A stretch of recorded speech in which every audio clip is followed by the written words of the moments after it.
Hi, Peter Charles here, Hooked for Life, fly fishing. And today we're going to do Claret Guinea Spade. It's a development on the traditional Spade pattern, and it was done by Alec Jackson, so of course I'm going to put it on an Alec Jackson Spey hook, of course. Got to stick with tradition here. It's a very compact, bulky fly, and I'm going to do something I've never done before. If you've ever seen my past videos and I work with herl, I make a dubbing loop and I spin it up.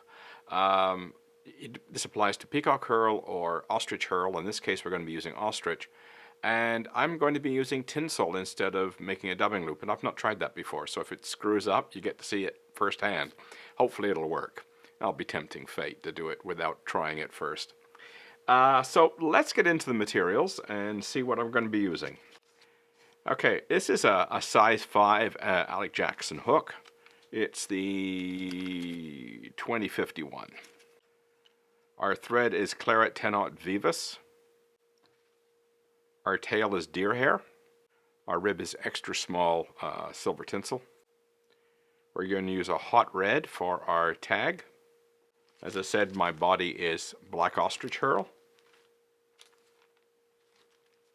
The first hackle is grizzly, and the second hackle is Guinea dyed claret. And this hackle will be bigger than the larger diameter than the grizzly. So let's get to tying.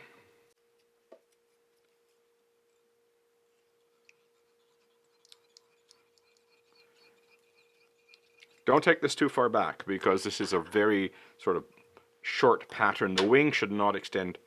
Sorry, the tail should not extend further than the length of the hook. Okay, with our deer hair, pull out the short stuff and all that fluffy under fur. So as I say, I'm going to keep that the length of the hook. A couple of soft wraps. Now grab all that stuff, pick it up.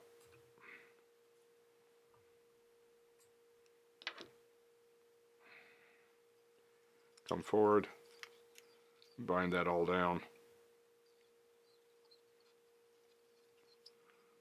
Okay, now for our hot red yarn, fluorescent yarn.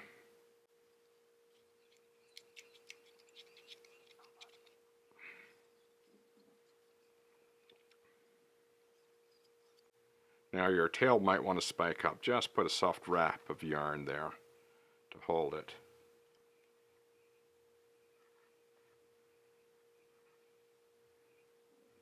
Bulk this up a little bit. Make it nice and prominent because that ostrich herl body is going to be fairly thick.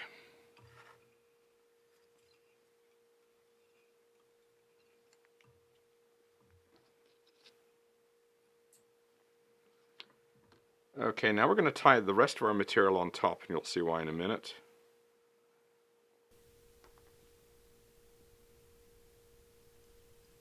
So we tie our tinsel on top.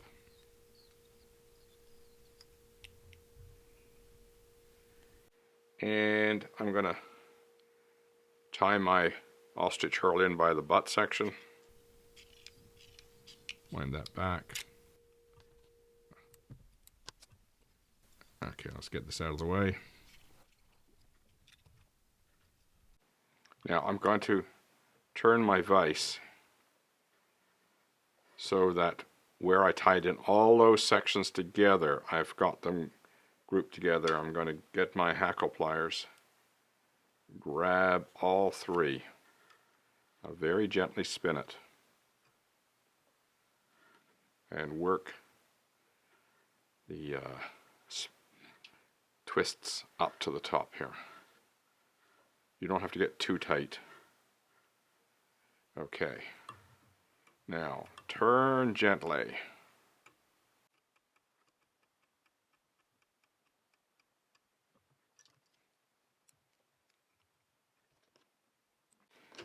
Okay, you see I've left it a bit short. You could have made this body a little longer. I opted to make it a little thicker, so I'm going to sort of compensate a little bit with my grizzly. Just add in a little extra grizzly to fill that space up a little bit.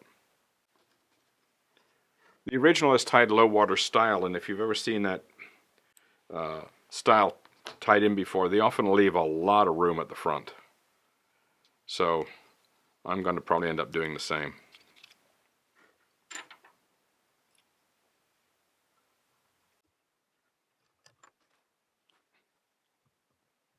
Just wind in front of the previous turn. Make sure your barbs go back. There's one sticking up in front.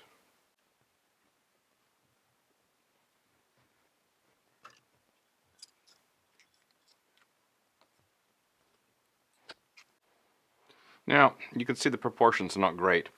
My first time winding on that herl in that fashion, so I was having a little bit of trouble judging my distance. What I could have done is brought the whole body further forward. That would have been fine. Another thing I could have done, and I just thought of this, is I could have tied on another 2 ostrich herls and just repeat it and build up the body. And I think that's probably the best idea. If I was to do this over again, I'd probably add another 2 and build it up even more. That way you end up with a thicker body. But that's going to work. Now I'm going to put in my Claret Guinea.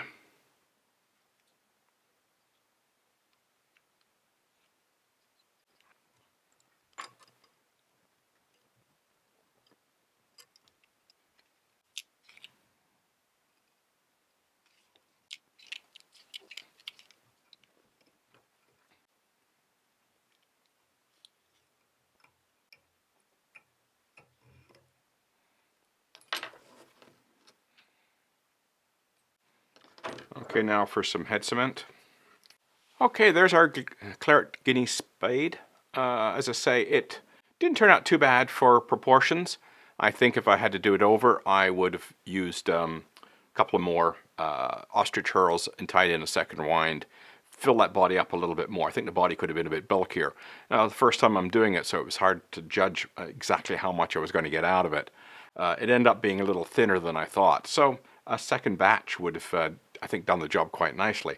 Other than that, I think it's an interesting looking pattern. I like that hot red at the back. The deer hair with those dark points are going to move quite well, and that hackle is just going to be awesome in the water. So, as I say, that tinsel appears to work.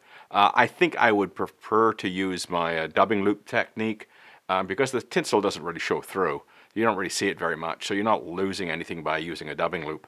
And I think the dubbing loop technique will actually produce a better body. Certainly easier if you want to tie on a second round of herl. You've got the room to do it. It's easy to do. Anyway, give it a try. The Claret Guinea Spade. Cheers.